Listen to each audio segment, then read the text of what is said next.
Regressamos ao Museu da Água, em Lisboa, para mais um programa no âmbito do mês da Ciência e Educação da Fundação Francisco Manuel dos Santos. Desta feita vamos falar sobre o cérebro, aprendizagem e movimento.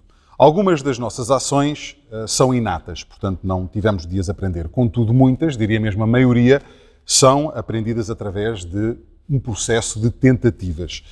Nos últimos anos temos descoberto cada vez mais sobre o processo de aprendizagem que acontece no cérebro humano e estes processos cerebrais também nos permitem perceber melhor algumas patologias e como é que podemos tratá-las.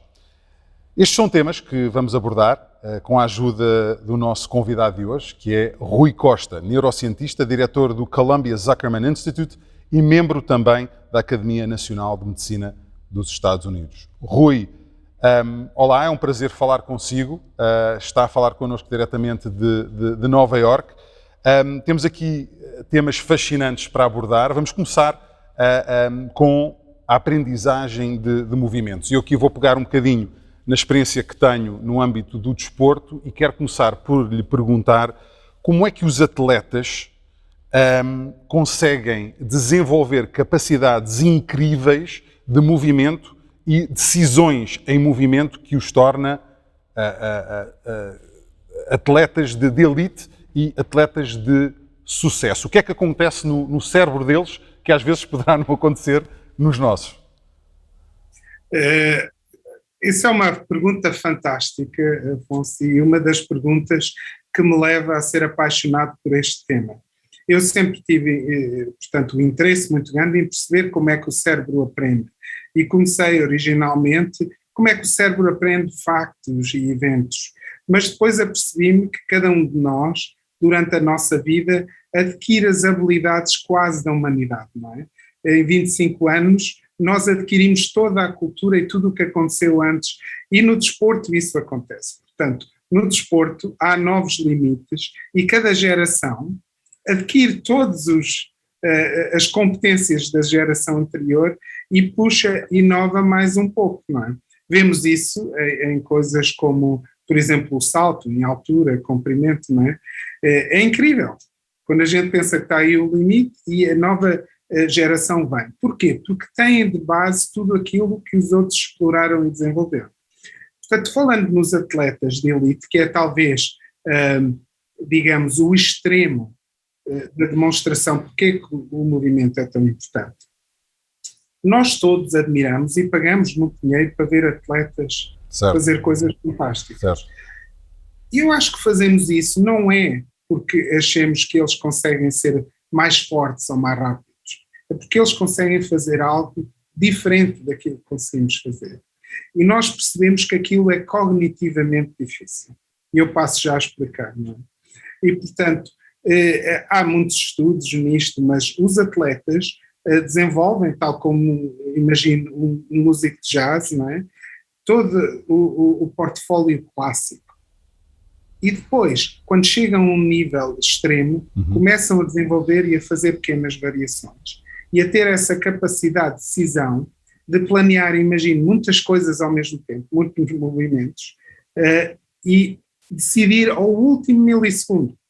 E, portanto, digamos, imaginem, desportos de equipa, no futebol, não é? Não é o chutar forte, ou o certo, ou o driblar, é conseguir estar até o último momento sem decidir mesmo se vai chutar, se vai driblar, o que vai fazer.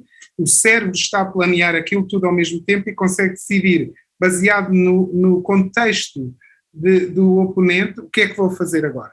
Isso é um processo motor que demora muito tempo a aprender, mas é um processo de habilidade cognitiva, que não é muito diferente do que aprender, imagina, a programar ou, digamos, noutro contexto, não é?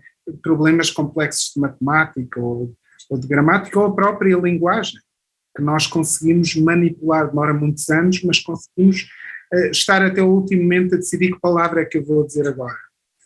E, portanto, é uma pergunta fantástica e é por isso mesmo que eu acho que é tão importante estudar a aprendizagem das habilidades e dos movimentos. Ok, mas diga-me uma coisa, de acordo com o trabalho que tem feito e as investigações que tem feito também, acha que há algumas características especiais nos cérebros de um Cristiano Ronaldo, ou de um Novak Djokovic, ou de um Picasso, ou de um Tiger Woods, que os permite ter uma habilidade especial de cognitivamente aprender os movimentos que precisam para estar no limite das suas habilidades? É assim, há predisposições, mas a ideia do é natural, eu acho que é um bocadinho demasiado banalizada. E o que eu quero dizer com isso é, se fôssemos analisar, portanto, imagine a capacidade biológica de um Cristiano Ronaldo ou de um Picasso, provavelmente eles estariam num limiar onde têm mais capacidade se aprenderem. Mas há muitos outros com a mesma, digamos, biologia que nunca fizeram isso. E, portanto, apesar do potencial estar lá, digamos assim, o que essa predisposição pode trazer é um potencial. Onde é que este indivíduo pode chegar? Mas quando falamos de habilidades assim, não há nada rápido. É sempre, demora dezenas de anos, diz-se em gíria normal, um skill, portanto uma habilidade, que pode não ser de movimento, não é? Que demora 10.000 horas de treino. Mas pode demorar mais ou menos. Mas é algo que nós naturalmente não fazemos, portanto, só se chama uma habilidade porque não o fazemos naturalmente. Diga-me uma coisa, falando ainda neste tema de desportistas de elite e no poder de tomar decisões no limite, como é que os atletas conseguem decidir tão rapidamente iniciar um movimento e não outro? E do ponto de vista deles é uma decisão consciente ou chega a ser instinto já? Bom, é assim, eu acho que no início é uma decisão consciente, não é? Essa decisão consciente é mais lenta do que a decisão que se for semi-automatizada ou automatizada, portanto já, como diz, por instinto, não é? E isso acontece-nos a todos, por exemplo, eu gaguejo mais a falar numa entrevista do que o Afonso, que tem muito mais habilidade nisto e consegue planear o que vai dizer em muitos contextos diferentes. O que acontece, duas coisas muito interessantes que se descobriram nos últimos anos, algumas das quais até aqui no Instituto onde estou. Uhum. Uma é que o próprio processo de decisão pode ser automatizado ou semi-automatizado. Por exemplo, a gente pode ter um indivíduo que esteja a jogar xadrez ou que joga futebol, pode ter automatizado hierarquias entre 10.000 potenciais próximos momentos, que é o que é que eu vou fazer a seguir, não é? Enquanto se calhar eu planeio 2 ou 3 coisas e é muito óbvio porque é muito lento e muito explícito. A outra coisa que descobrimos é que o cérebro consegue fazer uma espécie de multiplexing, no sentido, consegue estar a planear e a executar ao mesmo tempo. Portanto, se treinar muito, consegue estar a fazer, e enquanto está a fazer, imagine que eu vou fazer este movimento com a minha mão e outro movimento com esta mão. Consigo estar a fazer um movimento e, ao mesmo tempo, na mesma área, com os mesmos neurónios e neurónios vizinhos, estar a planear já o movimento seguinte. Portanto, este tempo de planeamento, que normalmente a gente planeia o movimento A, executa o movimento A, planeia o movimento B, consigo estar a executar o movimento A, planear o movimento B, e, portanto, parece uma sequência automatizada, mas não. Há planeamento. O planeamento é que foi tão compactado que a pessoa consegue estar a fazer e a planear. E, portanto, digamos, usando o exemplo da fala e, por exemplo, do Afonso, se calhar quando está a fazer uma pergunta, já lhe sai tudo e já está a pensar na pergunta a seguir. Okay. E, portanto, consegue estar a planear isso ao mesmo tempo. Eu não consigo porque não tenho esse mesmo skill, essa mesma habilidade. E isso é grande parte, eu acho, do que leva esses atletas a ser magníficos. A habilidade de conseguirem executar finamente e estar a planear ao mesmo tempo. Ok. Já vamos entrar nessa questão do treino também, que tenho muita curiosidade para saber esses processos que acontecem no cérebro, que acabam por ser desenhados e ficam, pode dizer-se, fixos até serem recalibrados, mas queria também fazer uma pergunta sobre um termo que é um estado especial que atletas ou artistas podem sentir, que é o conhecido in the zone, estar no momento de quase perfeição dentro daquilo que está a fazer como parte de uma performance. O que acontece no cérebro durante estes momentos é real ou não é real, ou é uma impressão? E o que é que vocês conseguiram descobrir de acordo com a investigação que fizeram com ratinhos nesse sentido? Sim, por acaso publicámos um estudo há pouco tempo exatamente sobre isso. E há muita evidência, como o Afonso diz, por exemplo, em jogos de basquete, um atleta tenta um triplo. E quando tenta um triplo, e por exemplo sai bem, tenta mais triplos, mas não tem mais sucesso. Portanto, há ali um período, não é igual no jogo todo, eu estou nisto e agora vou tentar. Ou quando um atleta de futebol tenta rematar de longe, ou não tenta porque está inibido, porque lhe bloquearam o primeiro. E, portanto, nós estudámos um bocadinho isso e encontramos uma coisa um bocadinho surpreendente, que foi o seguinte: nós temos todos neurónios dopaminérgicos que estão na base do cérebro e que respondem quando há uma recompensa ou algo novo, e respondem também antes de fazermos um movimento novo. Uhum. E, portanto, os neurónios estão ativos e depois ficam mais ativos transitoriamente e voltam, digamos, para baixo. E o que nós vimos foi, quando há esses momentos de indazão, os neurónios aumentam, imagine, no primeiro movimento do indazão, e depois vêm, mas não voltam exatamente à base. Fica a atividade mais elevada. E, portanto, está num nível mais alto, é muito mais fácil começar os movimentos seguintes, não é? Digamos assim, se houver um limiar para fazer aquilo, esse limiar está diminuído porque a excitabilidade está aumentada. E, portanto, é fantástico. A pessoa fica ali in the zone, mas o cérebro está in the zone. A dopamina está mais elevada. E depois, quando acaba esse momento, digamos, esse período em que tentou várias vezes, volta a baixar. Isto foi uma coisa muito surpreendente. Ainda não sabemos sequer o mecanismo, como é que esta elevação da dopamina tão sustentada durante períodos, segundos, minutos, pode acontecer. Rui, um dos lemas que eu aprecio bastante e que tento usar na minha vida também é repetition is the key to perfection. Ou seja, a repetição é a chave de atingir a perfeição, se essa perfeição existe. Fala-me na importância do treino em todo o tipo de atividade, não é só na atividade esportiva, e num ensaio para criar esses processos no cérebro que depois permitem a fazer com que uma atividade seja mais familiar e consequentemente, tenha mais sucesso. Portanto, o que nós chamamos de habilidades ou de, digamos, skills em inglês, que são habilidades extremas que só se conseguem em certos indivíduos e após, digamos, muita experiência, tem a ver com essa repetição. Portanto, há muita tendência, como já falámos, de se falar nas capacidades naturais das pessoas, mas muitas dessas habilidades vêm com muita repetição.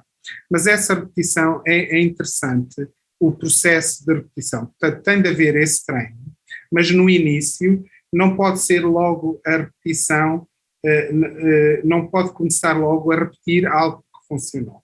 E o que eu quero dizer com isto é, imaginemos um espaço grande a explorar, onde a pessoa pode otimizar.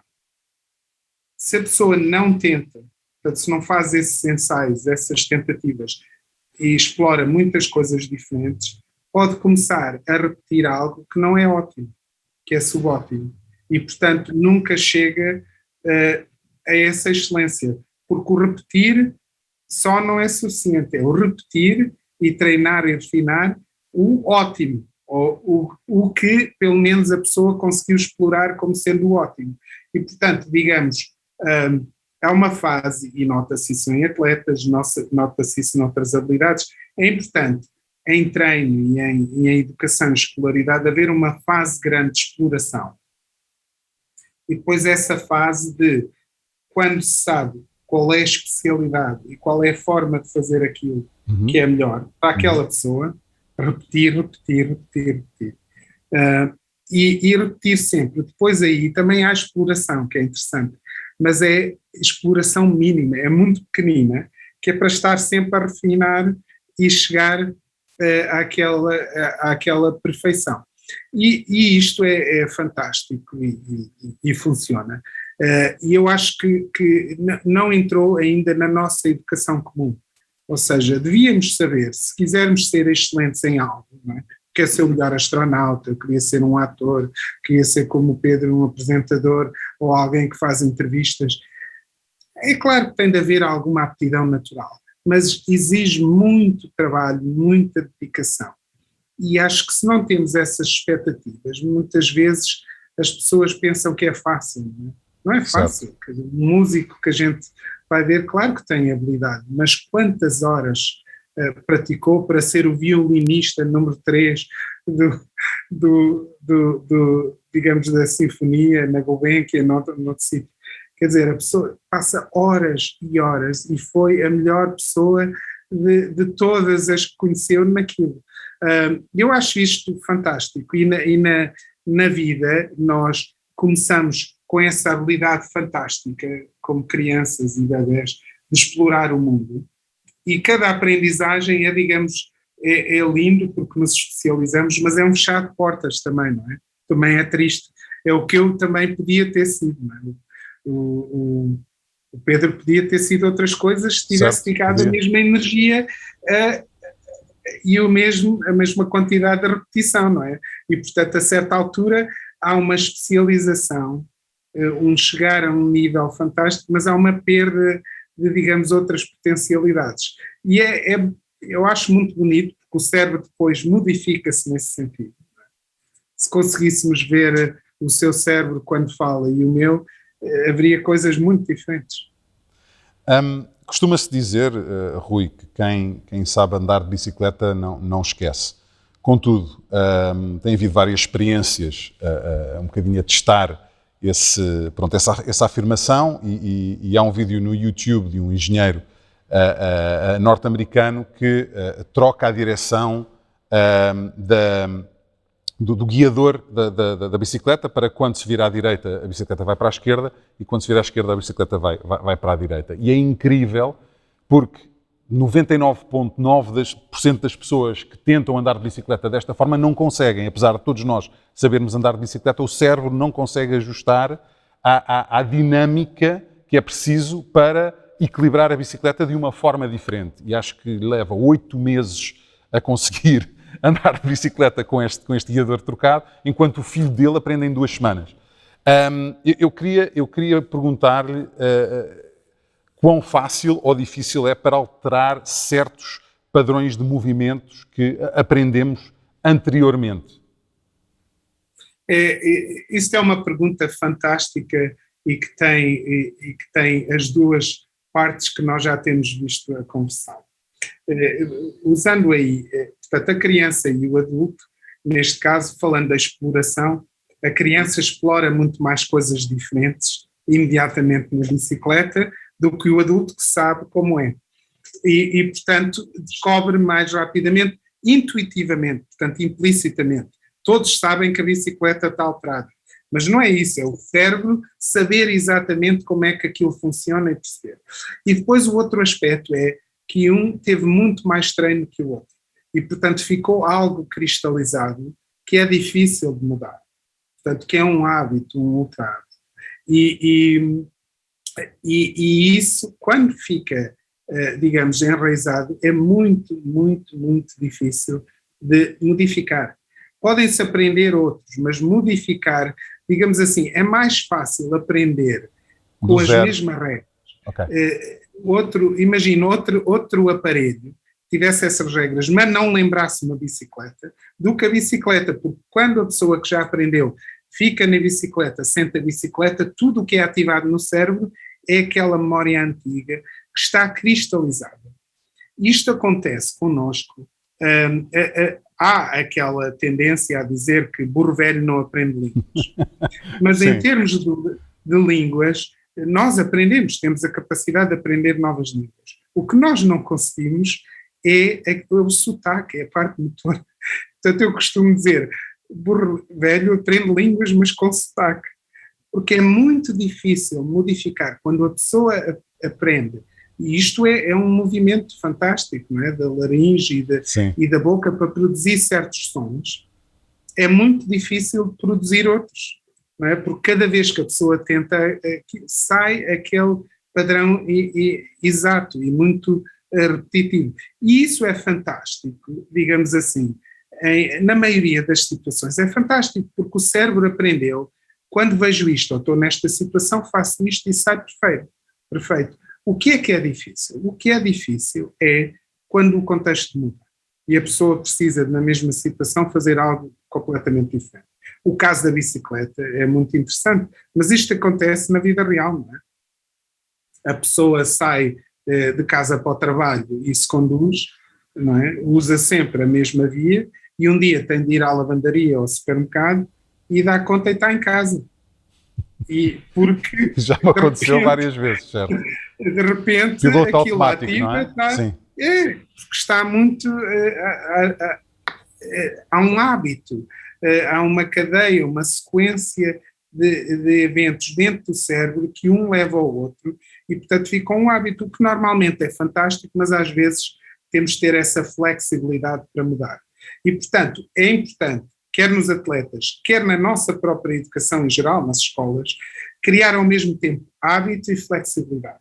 Hábito e flexibilidade. E hoje em dia, os grandes atletas, é sempre isto, é perfeição, perfeição, perfeição, agora muda, não é? E às vezes agora vamos jogar futebol com bolas de basquete, agora vamos fazer outro tipo de coisa, só para ajustar, mas depois volta à perfeição, só para haver sempre essa possibilidade de haver a flexibilidade. Olha, falando aqui ainda nos movimentos, e estamos aqui a falar de movimentos voluntários, mas há certos problemas de saúde, como a doença de Parkinson, que têm a ver com movimentos involuntários.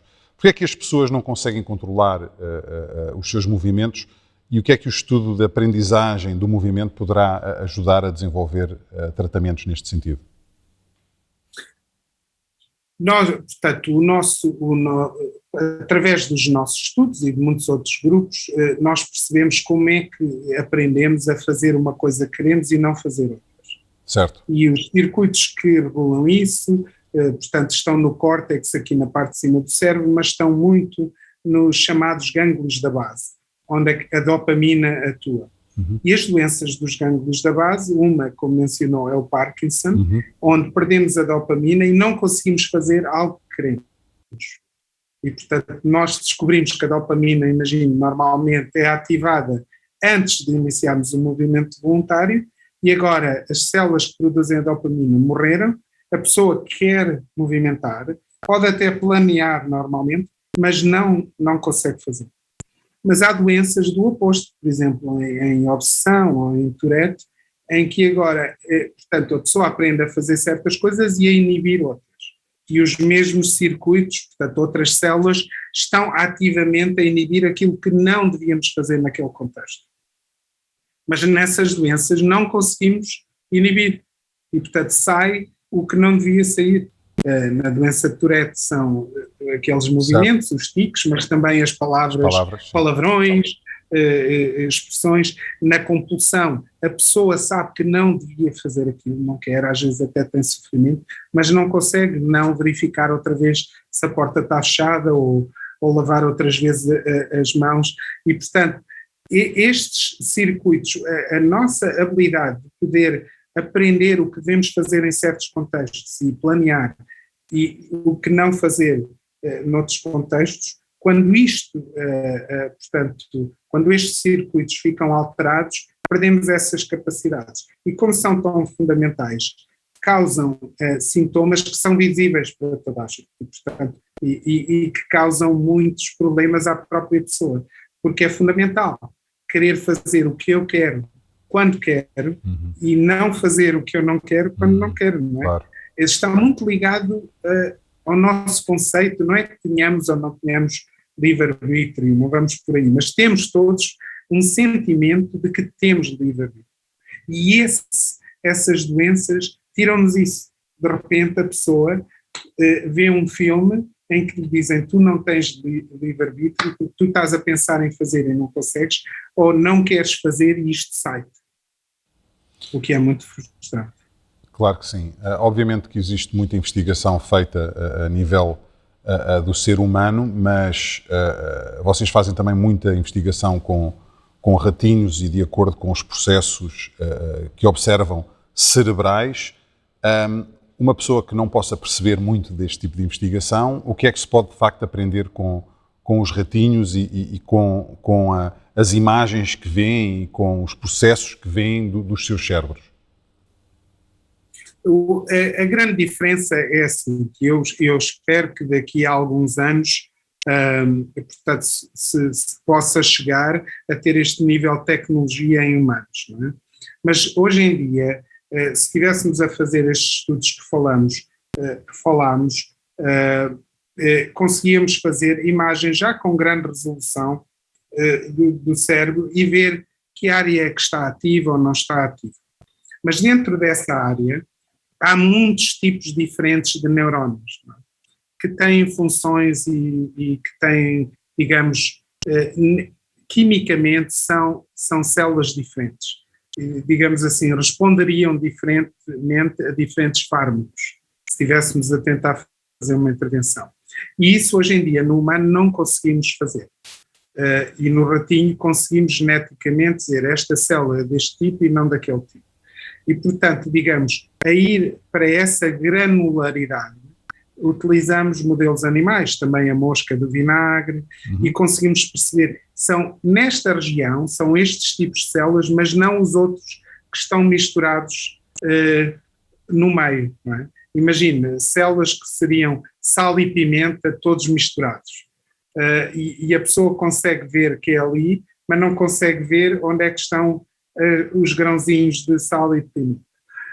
No futuro, eu espero que alterações, melhorias tecnológicas possam levar a que se possa fazer esses estudos diretamente nos humanos de uma forma não invasiva, não é? Seria fantástico se conseguíssemos ver o que é o sal e a pimenta num dos nossos cérebros a comportar-nos e ver, porque claro que há ainda um salto muito grande entre as outras espécies e também temos de ter uma responsabilidade em termos de bem-estar animal, que fazer experimentação com animais claro. É uma responsabilidade, não é um direito, não é?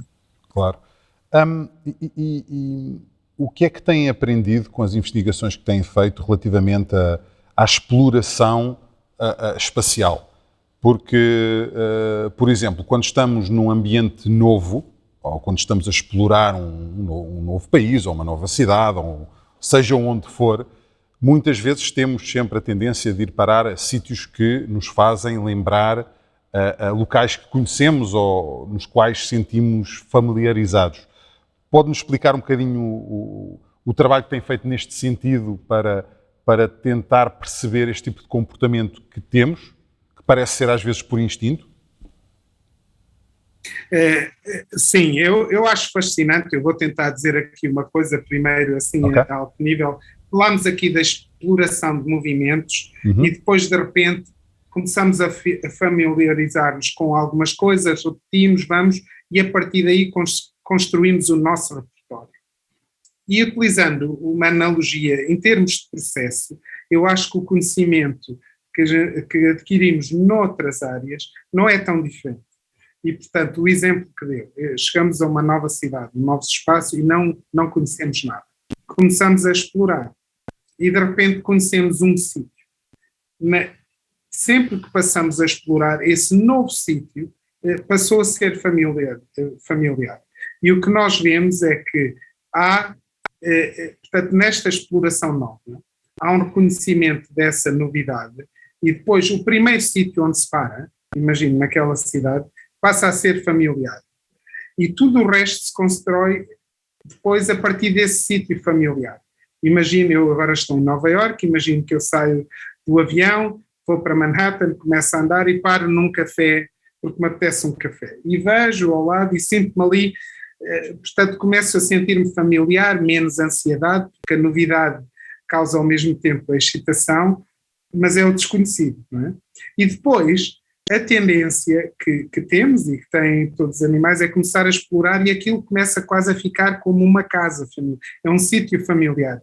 Exploramos dali, aquilo já ficou conhecido. E depois construímos outro sítio que também é familiar e de repente conhecemos, digamos, Manhattan, mas é um conjunto de sítios familiares. E o que nós vimos é, na amígdala, que é uma zona do cérebro que tem a ver com as emoções e com essa, digamos, com a novidade, há umas células que quando, neste caso, os ratinhos param num sítio que fica familiar, as células ficam ativas. E depois, se o ratinho volta ao mesmo sítio, as mesmas células ficam ativas. E se parar noutros sítios, ficam ativas. E, portanto, está a fazer um mapa da familiaridade. E depois, o que é que nós conseguimos fazer, por exemplo, em modelos animais? Conseguimos ir lá com luz e silenciar só esses neurónios. E quando silenciamos, o ratinho não para no sítio familiar. Nunca desenvolve esse mapa, continua a andar e não cria essa familiaridade. Portanto, isto é importante no sentido, por um lado, para perceber como é que nós aprendemos e nos familiarizamos com as coisas. Por outro lado, falámos aqui, por exemplo, da ansiedade, não é, do desconhecido, e quando estamos num sítio, conhecer traz familiaridade e baixa ansiedade. E, portanto, a amígdala tem uma função que não é só baixar a ansiedade, é conhecer para baixar a ansiedade. Isto pode levar a tratamentos, digamos, de ansiedades imagina, há muitos stress pós-traumáticos que têm a ver com sítios específicos onde as coisas aconteceram. E o que nós estamos a dizer, há células que disparam dentro de um dos nossos maiores centros de emoção e ansiedade relacionados com especificamente aqueles sítios e essas células normalmente conseguem codificar familiaridade. Portanto, tentando controlar um bocadinho essa atividade cerebral nessas regiões do cérebro, poderemos também, possivelmente, controlar alguma dessa ansiedade ou tentar gerir de uma melhor forma o sentimento de conforto também. Exatamente. Ok. Queria fazer uma pergunta sobre a tendência que certas pessoas podem ter ou não para serem aventureiras ou não. De estar sempre à procura de conhecer ou experimentar experiências novas ou procurar experiências mais familiares. Tem a ver também com diferentes cérebros ou é mesmo mais na parte emotiva e emocional? Tem a ver com diferentes cérebros. Portanto, claro que há um grande componente educativo, mas falámos aqui das predisposições. Eu posso dar aqui vários exemplos, mas há muitos. Falámos da dopamina. Muitas pessoas que procuram experiências de risco e de exploração e aventuras têm umas mutações diferentes, portanto, nos receptores da dopamina, nestes mesmos gânglios da base. Portanto, imagine, eu liberto a dopamina e essas pessoas libertam a dopamina, mas a forma como as células percebem essa dopamina é diferente nas pessoas que têm essa mutação e essa predisposição para o risco. As pessoas que, imagino, com déficit de atenção, muitas vezes, quer dizer, a gente não associa, mas têm mais tendência ao risco, à exploração, à aventura. Se calhar precisam de mais estimulação para atingir o mesmo nível, digamos, de satisfação no cérebro. Aquilo não chega, não é? Não dá satisfação. E, portanto, há diferenças biológicas importantes. E depois também há diferenças, tudo o cérebro, como é plástico, pode ser treinado e muitas vezes as pessoas se calhar não associam, imagino, terapia com treino, mas terapia é treino. É modificar as nossas predisposições numa direção que nós queremos. E lá está exploração, repetição e mudança no cérebro, da mesma forma. E, portanto, quando falávamos há bocado, imagino, do stress pós-traumático, muito do treino é revisitar a situação e fazer aquilo ser não ser mau, ser bom e ficar familiar e ficar... portanto, é muito interessante. A própria terapia é um induzir, através de experiência, não através de fármacos necessariamente, plasticidade dentro do cérebro para modificar essas predisposições. Portanto, o que é que eu quero dizer com isto? Que, claro que a exploração e a paixão pelo risco tem também uma grande parte da experiência de cada um, que vai por cima dessa predisposição. Mas há diferentes cérebros. Se nós formos ver e digamos, vamos tirar todos os que gostam de risco aqui neste jogo e os que não gostam, e vamos fazer análise genética, encontramos estas diferenças. Mas isso é muito interessante porque normalmente, e corrija-me se estiver errado, fala-se muito de tipos de personalidade.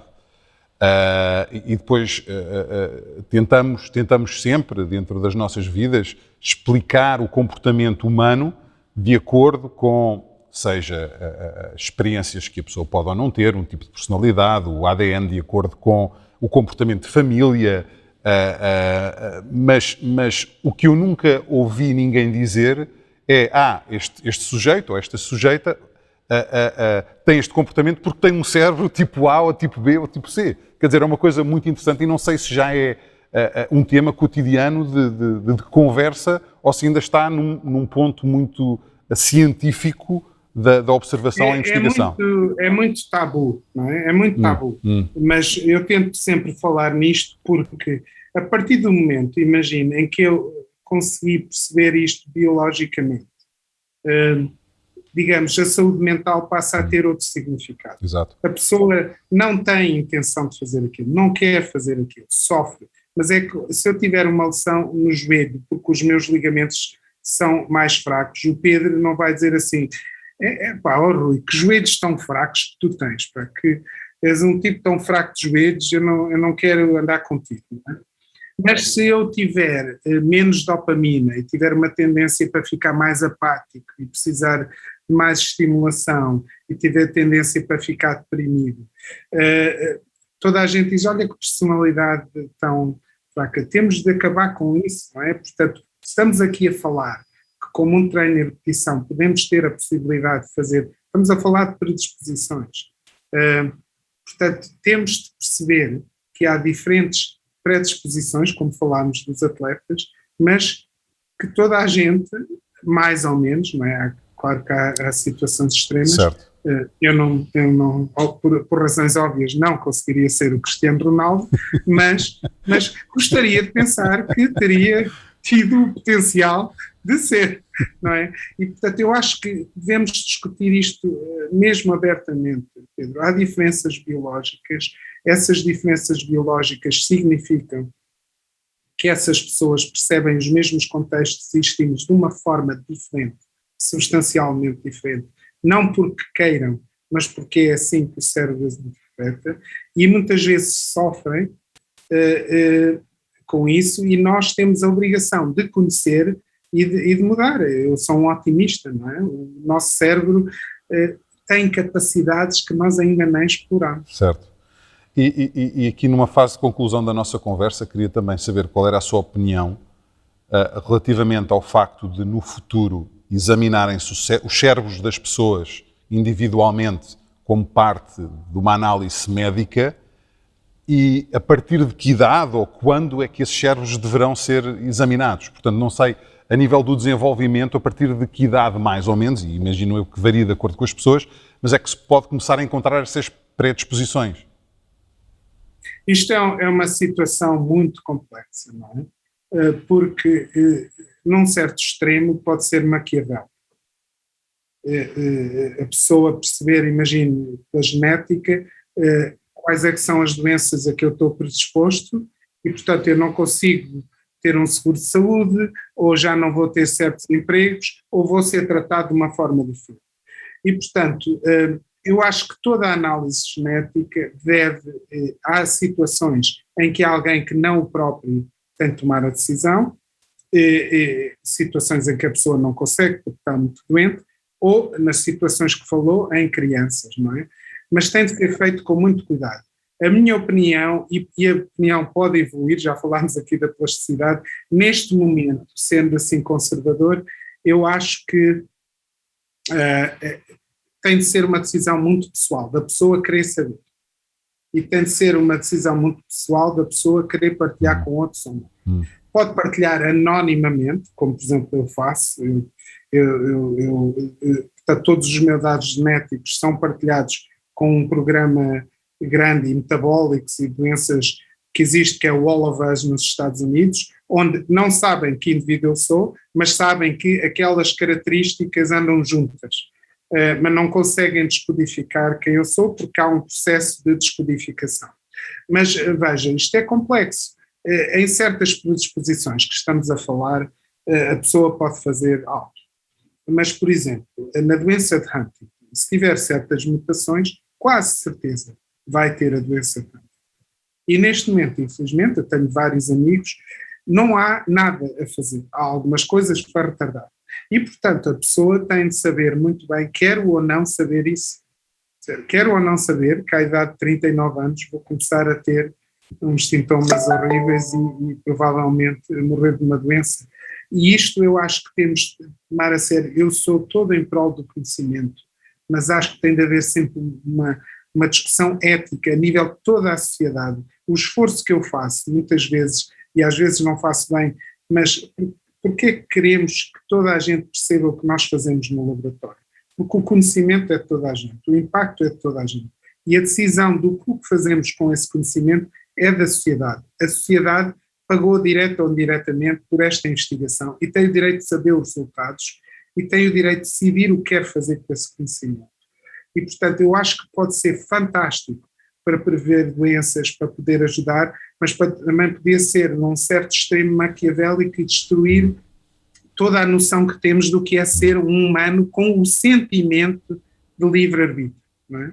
E, portanto, eu sou um otimista, portanto, acho que as coisas são boas, mas tem de se ter cuidado nestes momentos. E, portanto, muitas vezes o tema é tabu, precisamente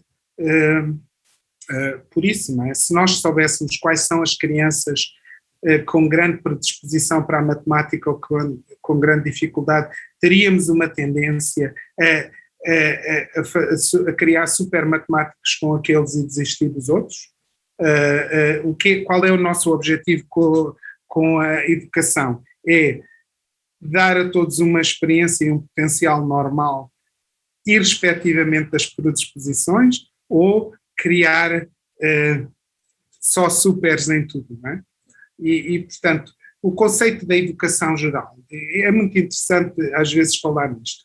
Nós falamos nas academias dos grandes clubes, por exemplo, o Sporting, fala-se, e há sempre uma componente da escola, não é? Que eles falam, eu gostava era de jogar futebol, mas eles obrigam a escola.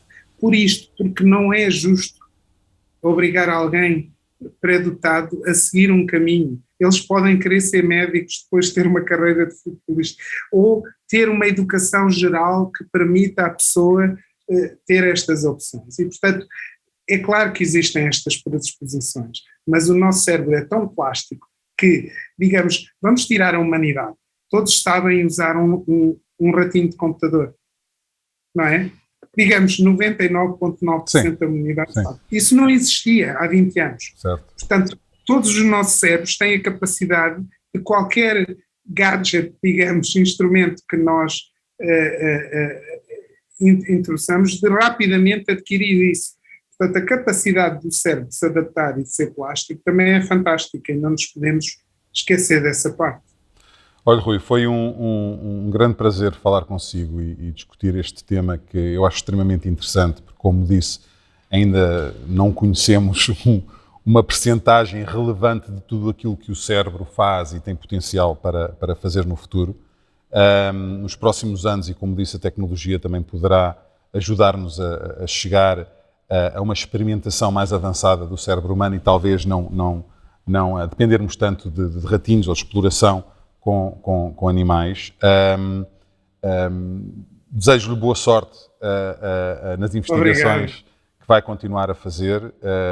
Do meu lado, como alguém que não é um perito certamente nesta matéria, pelo menos dá-me aqui a esperança que se eu amanhã acordar e quiser ser um dos melhores pianistas do mundo, talvez consiga com alguma plasticidade cerebral, ou para qualquer pessoa que quer mudar de carreira ou acha que não consegue fazer algo porque não tem vocação para tal, que existe pelo menos alguma probabilidade de o fazer com uma aprendizagem e uma assimilação de um cérebro que tem capacidade para isso e possivelmente muito mais. Boa sorte com tudo, Rui.